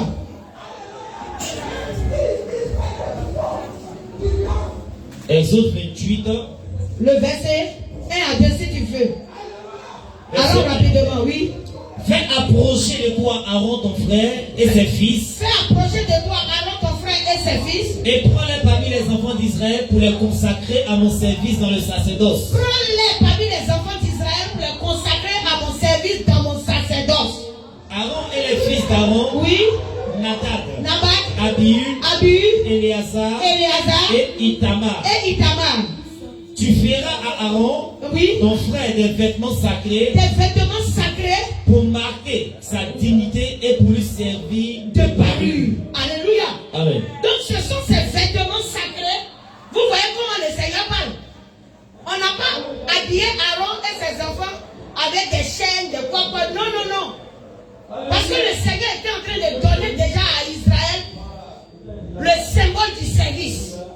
Amen. Donc si tu veux servir Dieu, voilà comment tu dois te présenter devant le Seigneur. Que Aaron se revêt des vêtements sacrés, ça veut dire que si on veut rentrer dans mon sacerdoce, celui qui veut faire profession de me servir, voilà comment moi l'Éternel, j'ai dit à la personne qu'il doit être. C'est pourquoi au milieu du peuple d'Israël, des personnes ont été enlevées comme sacrificateurs afin de montrer l'exemple du corps qui vient. Est-ce que vous comprenez? Et si tu veux, va faire les recherches, ne vous asseyez pas. N'attendez pas de dire, voilà ce que tel a dit, voilà ce que l'autre a dit. Non. Va à la recherche de Dieu et rencontre-le. Alléluia. Même Exode 39, verset 28, etc. C'est la même chose au fait. Je n'ai pas envie de répéter. Mais allons simplement sur quelques vêtements qui appartiennent à la sirène. Prends 2 Rois 9:30. Quelqu'un prend Jérémie 4:30. Et il me prend Ézéchiel 23:40. 1 Roi.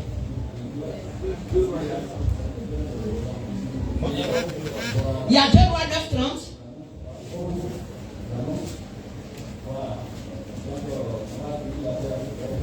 Il a dit 2 Rois 9, non?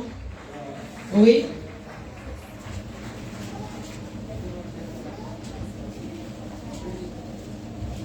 Mm-hmm. 2 Rois 9:30 dit quoi? 2 Rois 9:30. Oui. Entra. Jéhu entra dans Gisraël. Jézabel l'ayant appris, mit du phare à ses yeux. Oui.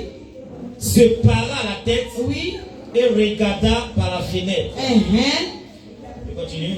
Pourquoi le Seigneur décrit le vêtement de la femme d'Akab ici? Parce que la femme d'Akab, Jézabel, elle était une adoratrice de quoi? Elle adorait Baal. C'est ce qui a fait que quand Élie a tué le prophète de Baal, elle cherchait Élie pour le détruire. Mais vous voyez comment elle s'habille. Quand elle s'habille, elle fait quoi? Elle met ses décors et puis elle met ses phares aux yeux, tout et tout. Parce que c'est ce qu'il faut pour qu'elle puisse adorer son esprit. C'est pourquoi, étant à côté du roi Akab, elle a induit Akab en erreur. Et c'est à cause d'elle Akab est mort. Ah, mais quand tu n'as pas une bonne femme, tu vas mourir. Non, ça c'est la vérité. C'est Akab. Akab a tout fait, il a lutté.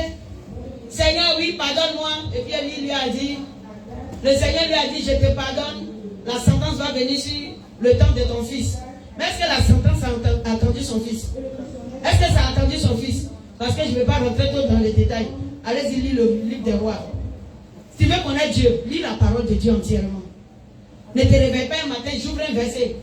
Quand le verset te montre, si tu ouvres un verset, maintenant, puis le verset dit, tu es maudit. Donc tu as fait comment? C'est on lit deux versets. Vous méditez la parole de Dieu, vous vous réveillez le matin, puis vous prenez un passage au hasard. Tu es béni, mon serviteur. Au milieu de ta plantation, de ton éveillage, de ton business, voilà, tu es content. Mais quand tu tombes sur l'autre verset, Deutéronome 28, quand il te dit, tu seras maudit dans les champs. Allez chercher l'autre verset. Là, ça ne t'arrange pas. Hein? Le jour que tu as accepté, tu es béni au hasard. Faut accepter, tu es maudit au hasard. Là-bas, tu ne veux pas méditer la parole de Dieu. Si tu es béni au hasard, tu seras maudit au hasard. Gloire à Jésus. Que le Seigneur nous aide. Jérémie 4, verset 30. Jérémie 4, verset 30. Et toi? Je viens. Comment je me retrouve d'abord? Oh oui. Jérémie 4, verset 30. Oui. Jérémie 4, verset 30. Et toi, dévasté. Dévasté. Que vas-tu faire? Que vas-tu faire? Tu te revêtiras de cramoisie. Tu te pareras d'ornements d'or. Tu vas te parer d'ornements d'or. Tu mettras du phare à tes yeux. Tu mettras du phare à tes yeux. Mais c'est en vain que tu t'embelliras. Oh ouais. C'est en vain que tu t'embelliras. Oui. Les amants te méprisent. Oui. Ils en veulent à ta vie. Car j'entends des cris comme ceux d'une femme en travail. Oui. Des cris d'angoisse comme dans un premier enfantement. Oui. C'est la voix de la fille de Sion. Elle soupire, elle étend les mains. Malheureuse que je suis succombe sous le meurtrier. Merci.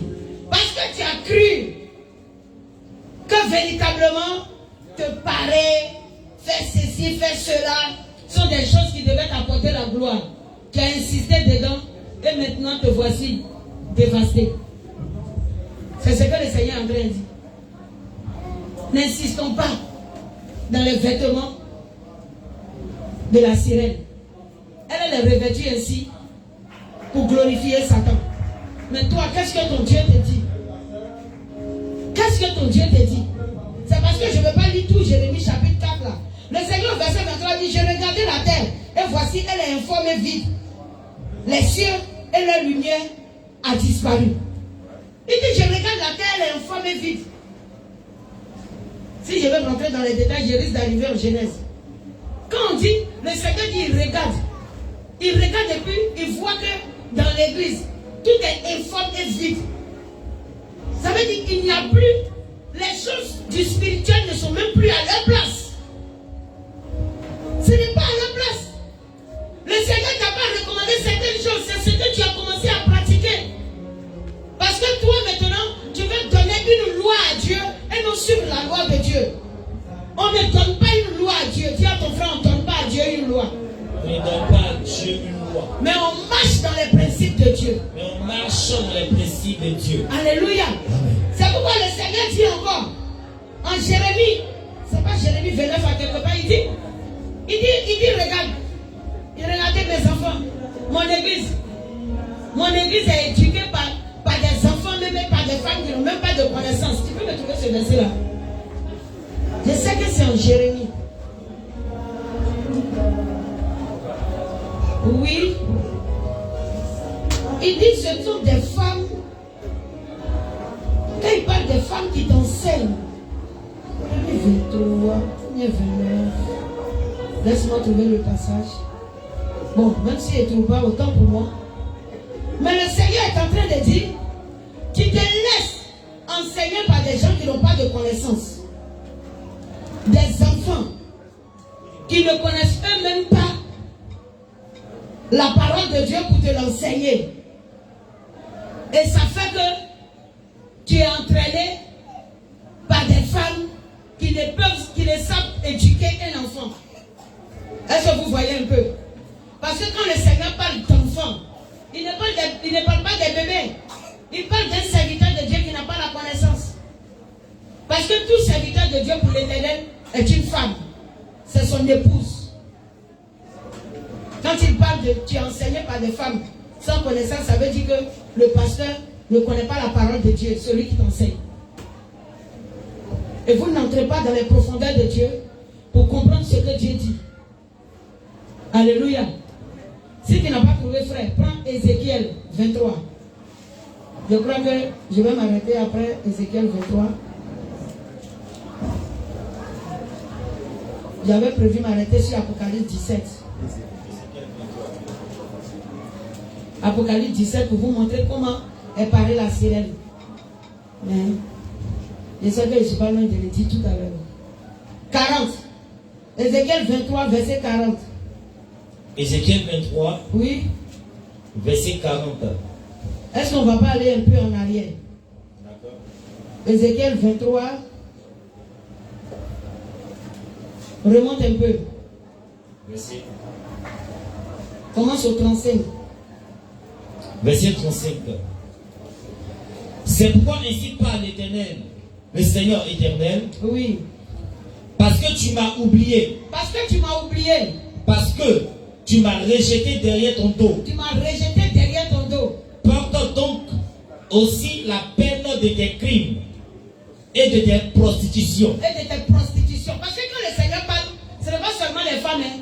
Il y a des hommes qui aiment porter les chaînes. Oui, ils aiment ça. Voici, tu as m'effrayé encore. Il y a des hommes qui portent vaillant. Je sais qu'il y a des hommes qui aiment porter des amulettes.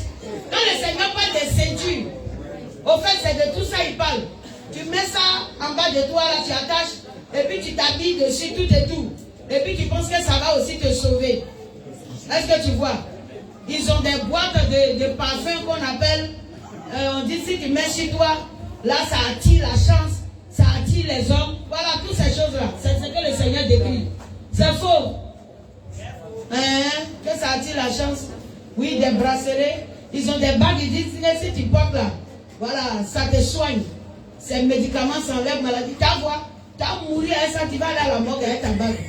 Il faut rester là. Vous allez partir à la morgue avec ça. Continue, frère. Il faut rester là. Ils ont porté les bagues d'accident. Et puis, vous savez qu'ils étaient les premiers à mourir dans les accidents. Yahweh. Hein?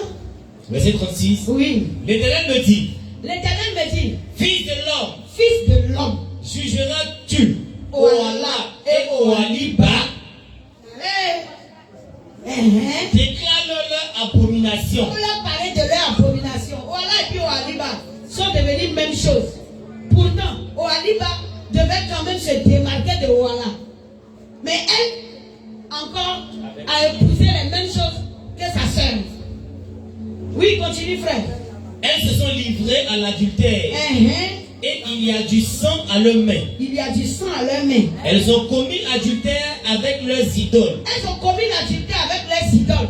Et les enfants qu'elles m'avaient enfantés, oui, elles les ont fait passer par le feu. Ça veut dire qu'elles ont commis l'adultère. Elles-mêmes là, ils n'ont pas voulu chercher la parole de Dieu pour quitter dans certaines choses. Donc même les enfants qu'eux-mêmes, ils ont les personnes qu'ils ont évangélisées, ils les ont traînés dans la même chose. Ces personnes sont mortes, ils sont descendus en enfer comme eux-mêmes iront en enfer.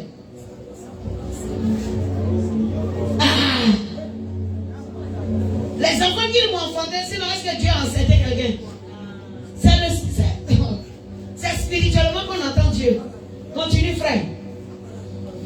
Les enfants et les ont fait passer par le feu, oui, pour qu'ils leur servent d'aliment. Voici encore ce qu'elles m'ont fait. Voici encore ce qu'elles m'ont fait. Elles ont souillé mon sanctuaire dans le même jour. Dans le même jour. Écoutez, elles ont souillé mon sanctuaire dans le même jour. Et elles ont profané mes sabbats. Mes sabbats. Elles ont profané mes sabbats. Elles ont immolé leurs enfants à leurs idoles. Ils ont immolé leurs enfants à leurs idoles. Et elles sont allées le même jour dans mon sanctuaire. Quand le Seigneur parle ainsi, vous pensez que quoi? Que vous avez pris le couteau et puis vous avez égorgé quelqu'un. Donc quand la parole s'est dit comme ça, dit c'est pas moi n'ai jamais sacrifié un enfant. Oui, tu as sacrifié des enfants. Les dons spirituels que le Seigneur t'a donnés sont les enfants que tu as. Donc quand tu n'as pas compris la parole de Dieu, que tu te comportes mal à cause de toi, dans ton mauvais comportement, dans ta mauvaise manière d'agir, tu as prié pour une personne, il a reçu la guérison. Donc quand tu lui as dit, il faut porter bijoux comme ça, tu as porté pantalon pour venir, il t'a suivi aussi. Vrai ou faux? Aïe, mais la personne a prié pour toi. Vous pensez que c'est lorsque vous vivez mal que le Seigneur peut-être ne va plus se manifester dans le corps de Christ. Le nom de Jésus sera au-dessus de tout nom jusqu'à ce que la trompette sonne. C'est pourquoi ce n'est pas un miracle qui sauvera une personne. Si ce n'était pas un miracle, par une manifestation de l'esprit, quand nous rentrons dans le ciel, ah ouais, c'est que tout le monde allait sauver ou il n'y aurait plus de guérison.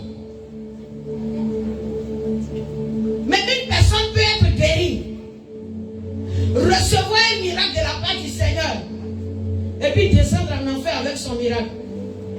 Tu peux avoir don de guérison et de résurrection et puis descendre en enfer après avoir exercé ces choses. C'est pourquoi l'apôtre Paul lui-même dit, priez pour nous, afin qu'après avoir prêché aux autres, que nous ne soyons pas rejetés. Parce que si tu n'as pas compris la parole de Dieu, quoi que tu aies fini de prêcher la vérité, tu seras rejeté au dernier jour. Alléluia. Donc la parole est pour tous. Pour le peuple et pour le prédicateur. Il n'y a pas pour le prédicateur à part et puis pour le peuple à part. C'est pour tout le monde. Nul n'est au-dessus de la loi de Dieu. Et Dieu lui-même marche dans sa parole. Alléluia. Frère, continue. C'est 39. Le Seigneur parle choses en parabole au fait. Si tu n'as pas l'esprit pour comprendre, tu as dit ici là on parle de sacrifier les enfants. Moi je ne suis jamais allé chez Marabout. Oh, tu ne sais pas ce quoi Dieu est en train d'appeler maraboutage. Alors continue frère. Elles ont immolé leurs enfants à leurs idoles. Oui. Et elles sont allées le même jour dans mon sanctuaire pour me profaner. Pour me profaner. C'est là ce qu'elles ont fait dans ma maison. C'est ce qu'elles ont fait dans ma maison. Et même elles ont fait chercher des hommes, oui, venant de loin, et elles leur ont envoyé des messagers. Et voici, ils sont venus. Oui. Pour eux, tu t'es lavé. Tu t'es lavé. Tu as mis des phares à tes yeux. Tu as mis des phares à tes yeux. Tu t'es paré de tes ornements. Tu t'es paré de tes ornements. Tu t'es assis sur ton lit magnifique. Sur un lit magnifique. Devant lequel une table était dressée. Oui. Et tu as placé sur cette cette table mon encens et mon huile. Tu vois comment tu es. Regarde comment tu t'es comporté. Avec tous ces paris, ces bijoux, ces choses, comment on appelle ta mauvaise compréhension de la parole. Et tu as dressé véritablement une table. Parce que dresser une table, c'est quoi? C'est enseigner à des personnes la parole. C'est ce qu'on appelle dresser une table. Et sur cette table, tu as déposé mon encens et mon huile. Mais pourtant, qu'est-ce que tu es en train de faire? Que Jésus-Christ nous aide. Vous voyez comment la parole de Dieu est compliquée? Si ce n'est pas l'Esprit de Dieu, tu vas comprendre ça là comment? Si ce n'est pas l'Esprit de Dieu, tu comprends ça de quelle manière? C'est pas facile. Arme-toi de l'Esprit. Et ne cherche pas à défendre ta position.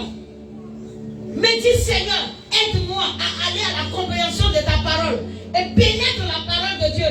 Entre dans ses profondeurs. Et tu vas découvrir qui est Jésus-Christ de Nazareth. Si c'était seulement dans ces passages-là, dans le passage de 3 Pierre, que le Seigneur avait parlé des bijoux, on pouvait s'arrêter là. Mais depuis Genèse, on a parlé de Genèse 35 la fois passée. Même le peuple d'Israël n'était même pas encore dans le désert. Où Jacob a dit à toute sa famille et à tous ceux qui l'ont suivi, enlevez toutes vos adorations. Ils ont tout enlevé, même les boucles à leurs oreilles. Et puis Jacob a tout enterré avant de monter à Bethel pour aller adorer l'Éternel.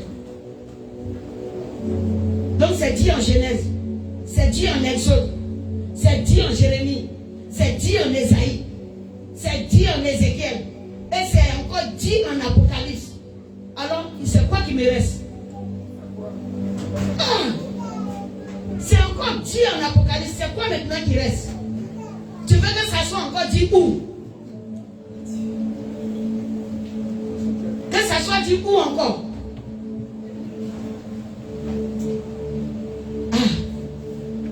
Le plus souvent quand le Seigneur me dit, va encore porter le message qui concerne la doctrine, ça me fatigue.